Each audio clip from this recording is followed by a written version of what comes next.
नमस्कार दोस्तों, आप सभी का आपके अपने चैनल देसी रीति रिवाज में आपका स्वागत करती हूँ। आज हम बात करेंगे बहुत ही महत्वपूर्ण विषय पे। जैसे कि आपने थंबनेल में देखा ही है कि 99% लोग ये नहीं जानते हैं कि शिव जी पे किस प्रकार जल चढ़ाया जाता है। जी हाँ, 99% लोग ये नहीं जानते हैं कि शिव जी पे जल चढ़ाने का सही नियम क्या है। आज के वीडियो में 3 अलग अलग पॉइंट के माध्यम से आपको मैं ये समझाऊंगी कि किस प्रकार से हमें शिव जी पर हमें जल चढ़ाना चाहिए, जिससे न कि केवल शिव जी बल्कि समस्त शिव परिवार पर एक साथ जल अर्पित हो सके और हमें हमारे उस पुण्य कर्म का पूरा लाभ मिल सके। चलिए फिर शुरू करते हैं। सबसे पहला पॉइंट ये है कि शिवलिंग पे कहाँ कहाँ शिव परिवार के कौन कौन से लोग रहते हैं। उसके बाद शिव जी पे जल किस प्रकार चढ़ाया जाता है, मैं इस चीज को पूरा कवर करने की कोशिश करूंगी।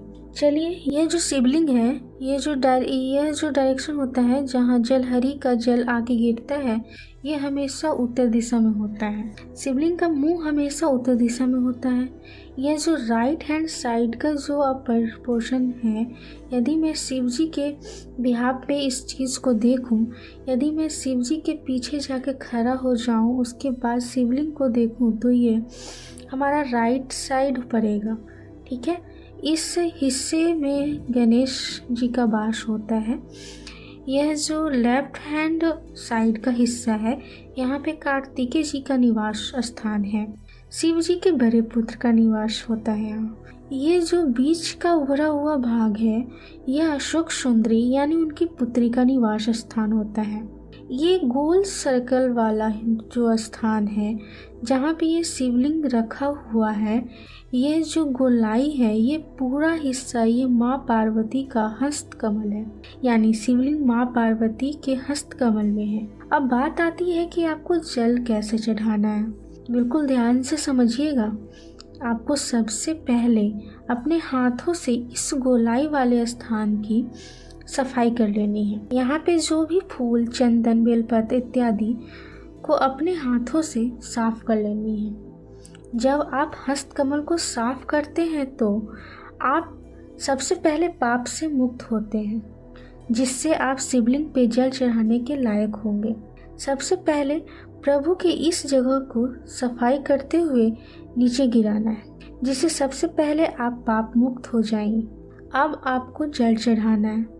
सबसे पहले सीधे तरफ के उभरे हुए भाग पर आपको जल चढ़ाना है। मान लीजिए कि आप शिव जी के पीछे खड़े हैं, तो यह आपका राइट हैंड आएगा और ये लेफ्ट हैंड आएगा। ये नॉर्थ डायरेक्शन को रिप्रेजेंट करता है, जिस दिशा से जल गिरता है। शिव जी पे चढ़ा जल गिरता है, जिसको हम जलहरी बोलते हैं। ये डायरेक्शन हमेशा नॉर्थ डायरेक्शन को दिखाई देता है। तो सबसे पहले जल कहाँ चढ़ाना है, पहले जल कहाँ चढ़ाना शुरू करना है, तो ये सीधे हाथ की तरफ शिव जी के इस हिस्से में सबसे पहले जल चढ़ेगा गणेश जी के ऊपर, फिर कार्तिकेय जी के ऊपर जल चढ़ेगा, फिर अशोक सुंदरी के ऊपर जल चढ़ेगा, फिर माँ पार्वती के हस्त कमल के ऊपर जल चढ़ेगा। उसके बाद आपको शिवलिंग के ऊपर जल चढ़ाना है।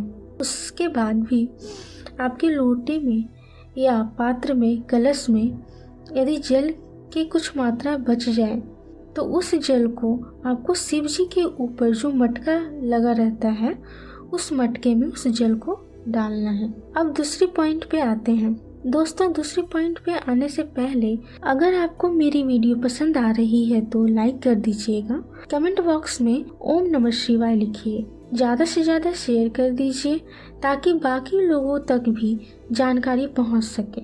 चैनल को सब्सक्राइब करना बिल्कुल भी ना भूलें और हमारे वीडियो को सबसे पहले देखने के लिए बेल आइकन को भी प्रेस करें। चलिए आते हैं सेकंड पॉइंट पे। जब कभी हम किसी भगवान की पूजा करते हैं तो हमारे पास 3 डायरेक्शन होता है, according to Vastushastra, according to Sanatan Dharma. Number 1 मिलता है ईशान कोण, जहाँ पे उत्तर दिशा और पूर्व दिशा आकर जुड़ता है, उसे हम ईशान कोण कहते हैं, यानी ईश्वर का दिशा। वास्तु के हिसाब से जो सबसे शुभ दिशा है वो है ईशान दिशा। दूसरी दिशा मिलती है हमें उत्तर दिशा और तीसरी दिशा मिलती है पूर्व दिशा।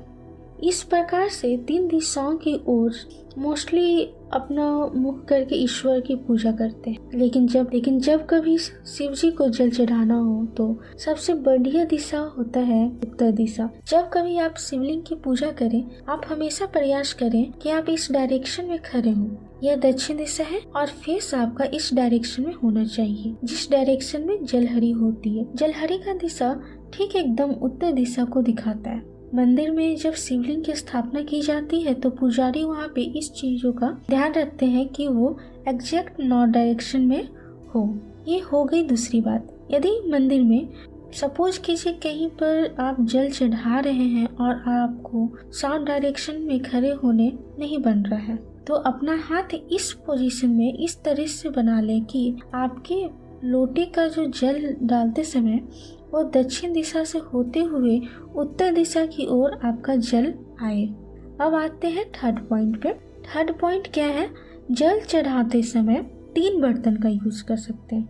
मेरा मतलब है 3 बर्तन में से कोई एक यूज कर सकते हैं। पहला है चांदी, दूसरा है पीतल, तीसरा है तांबा। कोशिश कीजिए इन्हीं 3 बर्तनों से शिवजी का अभिषेक करें, जल चढ़ाएं। यदि उस जल में कच्चा दूध मिला हो तो वहाँ पे तांबे का यूज नहीं करना है, आप चांदी या पीतल का यूज कर सकते हैं। तो वीडियो मेरा यहीं तक था। आशा करती हूँ कि आप सभी को इस वीडियो से बहुत हेल्प मिलेगी। फिर मिलूंगी नए वीडियो के साथ। तब तक के लिए राम राम, जय भारत, खुश रहिए, स्वस्थ रहिए, मस्त रहिए।